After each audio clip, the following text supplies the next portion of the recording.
નમસ્કાર, સ્વાગત છે આપનું લોકમંચમાં. જનરલી અત્યારે મા બાપની, પેરેન્ટ્સની, શિક્ષકોની એક ફરિયાદ જોવા મળતી હોય છે કે મારું બાળક ફોનમાં મસ્ત હોય છે, મોબાઈલ નો ઉપયોગ બહુ જ કરે છે અને એને લઈને એના સ્વભાવ પર અસર પડી છે, એન્ઝાયટી, સ્ટ્રેસમાં રહે છે, બિલકુલ ગુમસુમ રહે છે. આવી ઘણી બધી ફરિયાદો હોય છે અને એક ઘરમાં નહીં, દરેક ઘર માટે એવું કહેવાય છે કે આ એક યક્ષ પ્રશ્ન છે કે બાળકોને કે વિદ્યાર્થીઓ જ્યારે વિદ્યાર્થી જીવન હોય ત્યારે એને મોબાઈલથી દૂર કેવી રીતે રાખવું, કારણ કે એની સીધી અસર એના એજ્યુકેશન પર પડતી હોય છે.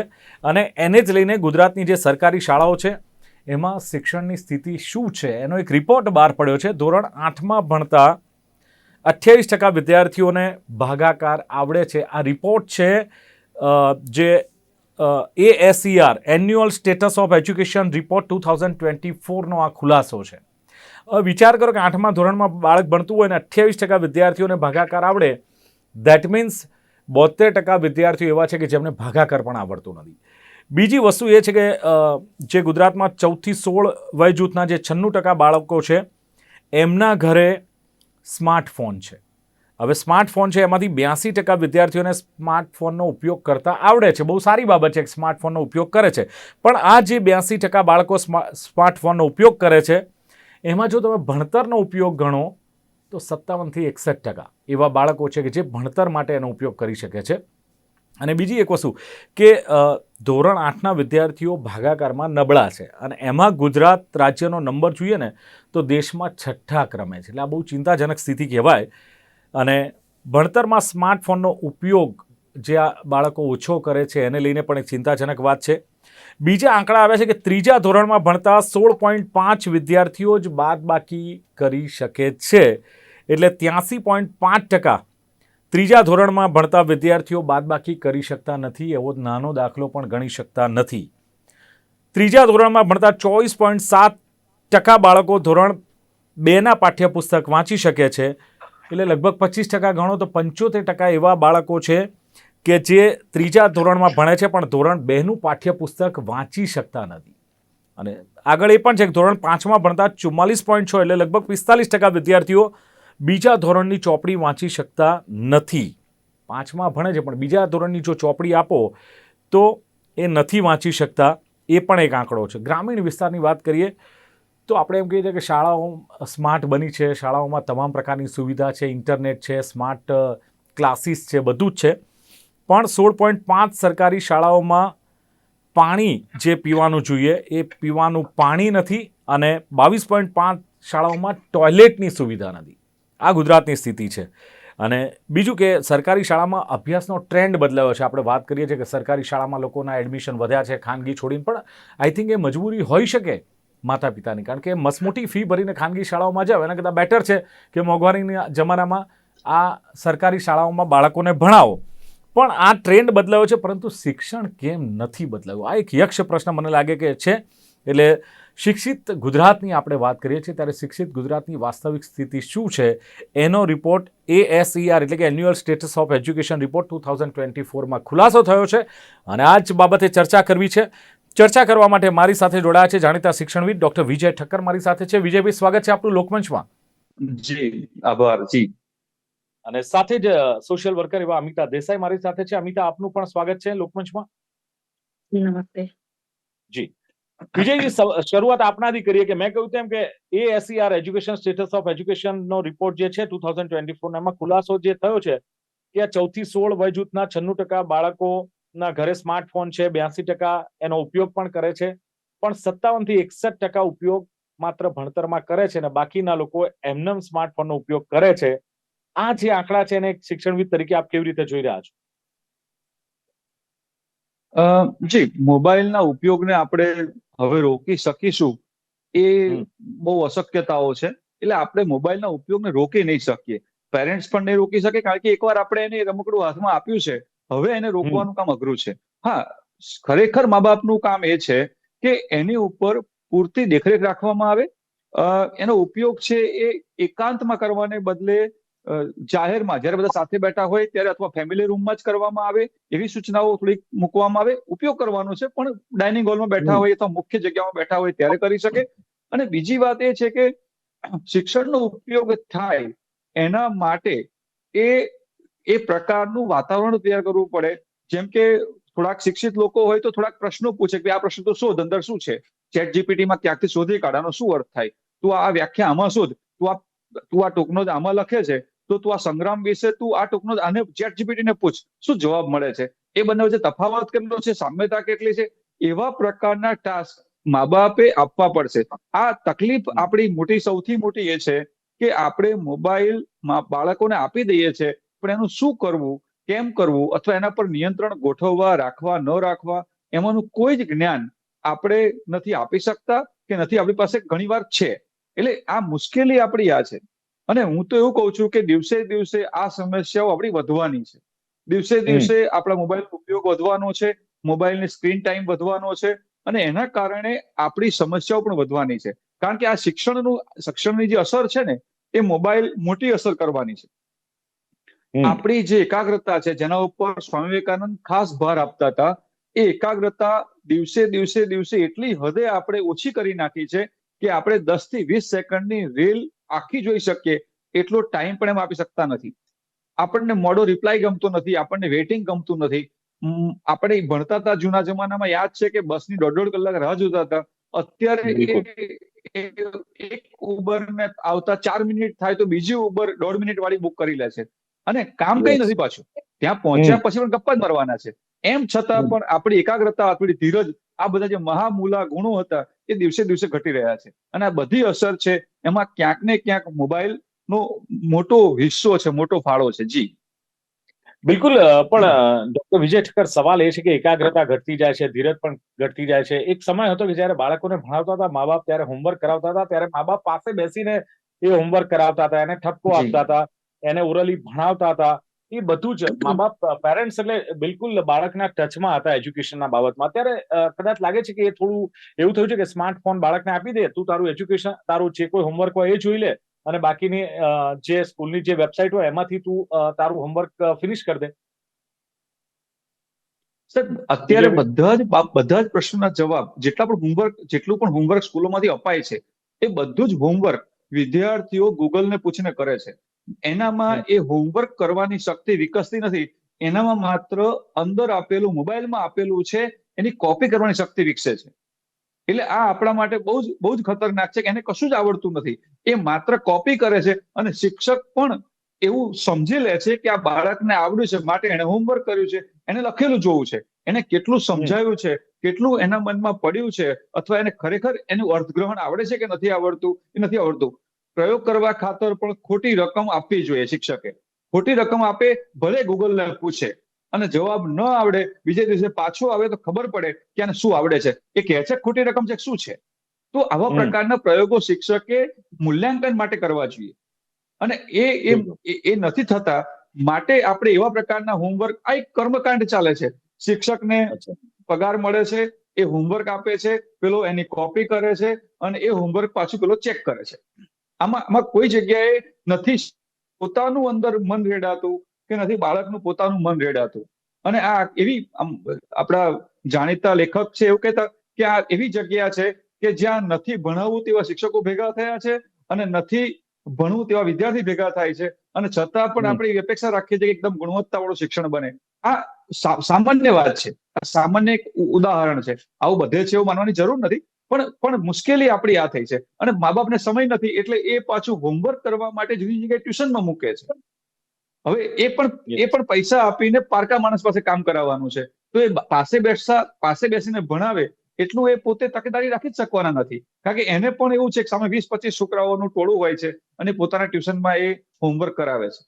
તો આખી ઘટના જ એવી છે કે જેમાંથી આપણને કશું જ પ્રાપ્ત ન થાય. જી યસ, અમિતાજી, ASCR નો જે રિપોર્ટ છે, educational status of education report જે છે, એ એમ કહે છે કે 82% બાળકો સ્માર્ટફોનનો ઉપયોગ કરે છે, પણ એમાંથી 57% ભણતરનો ઉપયોગ, ને બાકીના 76%, એટલે ટકાવારી જોઈએ તો 76% આવે છે કે સોશિયલ મીડિયાનો ઉપયોગ કરે છે.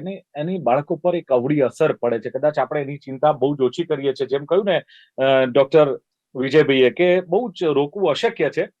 ક્યાંક બાળક સ્ટ્રેસમાં આવી જાય છે, ક્યાંક એન્ઝાયટી ના લક્ષણો પણ એનામાં જોવા મળે છે. બીજું કે ખાવા પીવાની જે આદતો છે, જે ટેવ છે, એ ક્યાંક બદલાતી હોય છે. એની વાણી વર્તણૂકમાં પણ ક્યાંક ખામી દેખાતી હોય છે. કઈ અસરો આપ જોઈ રહ્યા છો? હા, ભાઈએ કીધું એમ કે બાળકોમાં એક સૌથી માઠી અસર એવી આવે છે કે તે આળસુ બનતા, એમનામાં આળસ બહુ વિકસતી જાય છે. તો પહેલા તો તમે એમના ઉપર જે આ આળસની જે અસર છે એને નાબૂદ કરવા માટે આપણે મા બાપે જ આપણે એમાં પહેલા તો શરૂઆત કરવી પડશે કે તમે તમારા બાળકોને એવી વસ્તુમાં ડાયવર્ટ કરો કે સ્પોર્ટ્સ એક્ટિવિટી છે, કે ધાર્મિક સ્થાનો છે, ધાર્મિક સ્થળોએ તેમને લઈ જાઓ, એવી જગ્યાએ એમને વિઝિટ કરવા લઈ જાઓ, તેનું નોલેજ આપો, જનરલ નોલેજનું એમના અંદર માનસિક રીતે એમાં વિકાસ થાય, એવી એવી વસ્તુમાં એમને ડાયવર્ટ કરીએ તો મને લાગે છે કે આપણે એમાં કદાચ બદલાવ લાવી શકીએ છીએ. આપે કહ્યું એમ કે ASER ના રિપોર્ટ મુજબ ઓલમોસ્ટ ગુજરાત 6ઠ્ઠા ક્રમાંકે છે કે જેમાં બાળકોને ભાગાકાર કરવામાં પણ મુશ્કેલી પડે છે. બિલકુલ તો બિલકુલ. હા, મારું એવું માનવું છે કે આપણે વિદ્યાર્થીઓને એવી વસ્તુમાં ડાયવર્ટ કરવા જોઈએ, જેમ કે ફોરેનમાં એવી સ્કૂલોમાં એવું પણ ચાલે છે કે તેમને 10 થી 15 મિનિટ ઓનલી મેડિટેશન કરવામાં આવે છે. તો મેડિટેશન કરવાથી પણ એકાગ્રતા વધે છે, તેમની બુદ્ધિમાં પણ વિકાસ થાય છે, માનસિક જે બીમારના શિકાર થાય છે તેમાં પણ ઘટાડો થાય છે. તો મારું માનવું છે કે એવી એવી એક્ટિવિટી આપણે વિકસાવવી જોઈએ. બરાબર છે. પણ લાગે છે કે જે પહેલા જે એજ્યુકેશન આપવામાં આવતું હતું અને જે પેરેન્ટ્સ એમાં ઇન્ટરેસ્ટ લેતા હતા, એ પેરેન્ટ્સ પણ હવે ઇન્ટરેસ્ટ ઓછો લેતા થયા છે. અને બીજું કે બાળકોમાં સ્માર્ટફોનનું વળગણ છોડાવવું હવે જે સાહેબે કહ્યું વિજયભાઈએ કે અઘરું છે. કારણ કે હવે છે ને પેરેન્ટ્સ બાળકોને સમય નથી આપતા, સ્માર્ટફોન આપી દે છે. એટલે પેરેન્ટ્સ પણ ક્યાંક આના માટે જી, જવાબદાર છે, અમિતા. હા, ચોક્કસ. પેરેન્ટ્સ ચોક્કસથી જવાબદાર છે. પણ હું એવું કહું છું કે ક્યાંક એવું પણ છે કે ક્યાંક મા બાપની મજબૂરી હોય છે કે બંનેને નોકરી કરવી પડતી હોય છે, પોતાના ઘરનું ગુજરાન ચલાવવા માટે બંનેને મહેનત કરવી પડતી હોય છે. પણ હું એવું કહું છું કે આપણે એવું પણ કરી શકીએ છીએ કે બાળકોને અગર ફોનથી દૂર કરવા માટે, સોશિયલ મીડિયાનો ઉપયોગ ઘટાડવા માટે તમે એમને રીડિંગ તરફ વાળો. અગર એમને એક વખત રીડિંગ કરવાની જો એક્ટિવિટી એમના અંદર આવી ગઈ, એ હેબિટ એમના અંદર આવી ગઈ, તો મને લાગે છે કે ચોક્કસપણે જેમ એ લોકો ફોન યુઝ કરવામાં જેટલા આતુર હોય છે ને, એમ નવી નવી બુક્સને રીડ કરવામાં, એના અંદર રહેલું જે નોલેજ છે એને મેળવવામાં પણ એટલા જ આતુર થશે. તો એ એકદમ નહીં આવે કે બાળકને એક જ દિવસમાં એવી હેબિટ નહીં પડી જાય કે એ બુક્સ રીડ કરશે, પણ એને ધીરે ધીરે ઓપ્શન જ નહીં મળે, તમે એને ફોન આપશો જ નહીં, તો ધીરે ધીરે એ જ્યારે એને એના ટાઈમ પાસ કરવા માટે, એના સમયને પસાર કરવા માટે એ આ બધી વસ્તુમાં એને નહીં જવું હોય તો પણ એ ડાયવર્ટ થશે. તમે ડ્રોઈંગ તરફ વાળો, સ્પોર્ટ્સ એક્ટિવિટી કરાવો, એના માટે કોઈ પણ એકેડેમી જોઈન કરાવો, તો ઘણી બધી વસ્તુ છે કે જેનાથી આપણે એમનામાં બદલાવ લાવી શકીએ છીએ. બીજું કે આમાં એક વસ્તુ એ છે કે તેઓ સાયબર સિક્યુરિટીનો પણ, સાયબર ક્રાઇમનો પણ શિકાર બની શકે છે. બાળકો જ્યારે એ લોકો ગેમ રમતા હોય છે ત્યારે મેં એવું જોયું છે કે એ લોકોને તેમના ડેટા હેક કરવા માટે એ લોકોને એમનું ઈમેલ આઈડી માંગવામાં આવે છે, તેના પાસવર્ડ માંગવામાં આવે છે. બચ્ચાઓને એનો ખ્યાલ રહેતો નથી અને ઇઝીલી એ આપી દેતા હોય છે, જેનાથી તમે સમજો કે કેટલી બધી મુસીબતોનો સામનો એમને કરવો પડે. એ લોકો બાળકો એમના માતા પિતાને આ વસ્તુનો કોઈ વાત પણ એમની સાથે શેર પણ ન કરી શકે કે મારી જોડે આવું થયું છે, કે એમને એવો ડર પણ હોય છે ક્યાંક કે મારા મા બાપ મને વળશે, મારા ઉપર શું પગલા લેશે. તો એના માટે તમે તમારા બાળકો સાથે મિત્રતાનો સંબંધ ચોક્કસપણે તમારે ફર્સ્ટ એમના મિત્રતાનો સંબંધ વિકસાવવો જરૂરી છે. તો બાળકો ક્યાંક અગર મૂંઝવાય છે તો પહેલા એ તમારા સાથે આવીને એની ચોક્કસપણે ચર્ચા કરે. બિલકુલ. ડોક્ટર વિજય ઠક્કર, વાત એ કરીએ છીએ કે સ્માર્ટ સ્કૂલોની વાત કરીએ છીએ, આપણે ડિજિટલ ગુજરાતની વાત કરીએ છીએ, ભણશે ગુજરાત, આગળ વધશે ગુજરાત, પછી બેટી બચાવો બેટી પઢાઓની વાતો વચ્ચે જે આંકડા આવે છે સાહેબ, કે 60% સ્કૂલોમાં તો હજુ પ્રોજેક્ટર નથી. બીજું કે 1083 સ્કૂલોમાં કોમ્પ્યુટરની કોઈ સુવિધા નથી. ત્રીજું કે 3275 શાળાઓમાં ઇન્ટરનેટની સુવિધા નથી. 40% જેટલી શાળાઓમાં સ્માર્ટ ક્લાસરૂમ નથી. અને આપણે વાતો ડિજિટલ જે એજ્યુકેશનની વાતો કરી રહ્યા છે. આ ક્યાંથી આ બધું પૂરતું થાય? આ આંકડાઓ જે પ્રમાણે જોઈએ છે, કેટલા ચિંતાજનક આંકડા વિજયભાઈ લાગે છે આપ? જી, પણ આપણે અત્યારે જે મૂળભૂત વાત છે આપણી, કે ધારો કે ડિજિટલ ને હજુ થોડુંક એકાદ વર્ષ પાછું રહે તો વાંધો નથી, પણ આ ભાગાકાર છે એ મૂળભૂત બાબત છે. આ 1 થી 5 ધોરણમાં, 1 થી 4 ધોરણમાં આ કામ થઈ જવું જોઈએ. હવે એમાં ક્યાંક કેવું છે કે આપણે ફોકસ કરીએ છીએ ગણિત અને વિજ્ઞાન ઉપર. હવે ખરેખર અત્યારે આપણે જયારે શરૂઆતના સમયમાં ભાગાકાર આવતા એ સીધા ભાગાકાર આવતા, ભાગાકારની નિશાની વાળા ભાગાકાર આવતા. હવે જે ભાગાકાર આવે છે એ જેને આપણે કહીએ છીએ અર્થગ્રહણ, એટલે એક પેરેગ્રાફ આપ્યો હોય અને પેરેગ્રાફમાંથી આપણે શોધી કાઢવાનું હોય કે અહીં ભાગાકાર કરવાનો છે. તો એ બરાબર. બાળકને એ ગુજરાતીમાં લખેલી વાત સમજાય નહીં ત્યાં સુધી એને ગણિત નહીં આવડે. હવે અહીં પ્રશ્ન 3 ભેગા છે, એક ગુજરાતી જેને વાંચવું સમજવું, અને એક અર્થગ્રહણ બીજું, અને ત્રીજું ગણિત. હવે બિલકુલ. એને ગણિતના શિક્ષક ગણિત ભણાયા કરશે, પણ જો એને પેલી બાજુ ગુજરાતી અથવા અર્થગ્રહણનું નોલેજ નહીં હોય તો એ જવાબ નહીં આપી શકે. ધારો કે અત્યારે જે ટેસ્ટ લેવાયો છે, અત્યારે જે રિપોર્ટ બહાર પાડ્યો છે, એ જ રિપોર્ટની અંદર જો બાળકને સીધો ભાગાકાર કરીને આપવામાં આવે તો કદાચ આ 28 ને બદલે રિઝલ્ટ 52% 55% સુધી પહોંચી શકે છે. પણ બરાબર. અહીંયા જે ટેસ્ટ છે એ માત્ર ભાગાકારનું નથી, આ ટેસ્ટ અર્થગ્રહણનો પણ છે. અને અર્થગ્રહણ, ગુજરાતી અને ભાગાકાર ત્રણેય ભેગું થયું છે. આપણે ત્યાં શિક્ષણ માટે લર્નિંગ આઉટકમ, અધ્યયન નિષ્પત્તિ બેઝ પર શિક્ષણ છે. અને આપણે એવું માનીએ છીએ કે બાળક જે વર્ગમાં ભણતો હોય એ વર્ગમાં એને મિનિમમ આટલું ટકા આવડતું હોવું જોઈએ. સરકારની અપેક્ષા તો એવી છે કે એક વર્ગમાં 80% બાળકોને 80% આવડવું જોઈએ, બરાબર. તો જ એ ધોરણમાંથી પાસ થઈ શકે.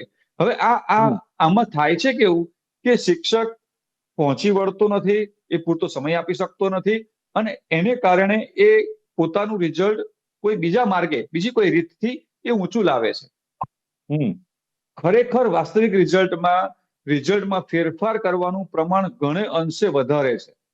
એમાં લખાવી દેવું પણ આવી જાય, એમાં ખોટું મૂલ્યાંકન પણ આવી જાય, એમાં શિક્ષક જાતે લખે એ પણ આવી જાય. આ બધી બાબતો એવી છે. હું તો પહેલું એવું કહું છું કે આ જે રિપોર્ટ છે એમાં ગુજરાતની જે શાળાઓમાં એમણે જે શાળાઓનો નમૂનો લીધો છે, સર્વે કર્યો છે, એ શાળાઓ પર સૌથી પહેલા શિક્ષણ વિભાગે રેડ કરવી જોઈએ. અને જો ખરેખર વાસ્તવિક આંકડો હોય તો તાત્કાલિક ધોરણે એમના 2-3 ઇન્ક્રીમેન્ટ પર સ્ટે કરી દેવો જોઈએ. કારણ કે સરકાર આટલો મોટો પગાર ચૂકવે છે, કરોડો રૂપિયા પગાર, લાખો રૂપિયા પગાર ચૂકવાય છે, તો આ ભાગાકાર એ સામાન્ય વાત છે સાહેબ. સાહેબ સિસ્ટમ બદલાઈ નથી ગઈ. પહેલા આપણે બહુ સરસ વાત કરી કે સમજવું, મૂલ્યાંકન કરવું. પહેલા આપણને ખબર છે કે એક પેરેગ્રાફ આપવામાં આવતો હતો કે ઘઉંની આટલી બોરી છે ને એમાંથી જો આટલા કિલો આપવામાં આવે તો એક જણના ભાગમાં કેટલા કિલો આવે, આપણે સીધા ભાગાકાર કરતા હતા.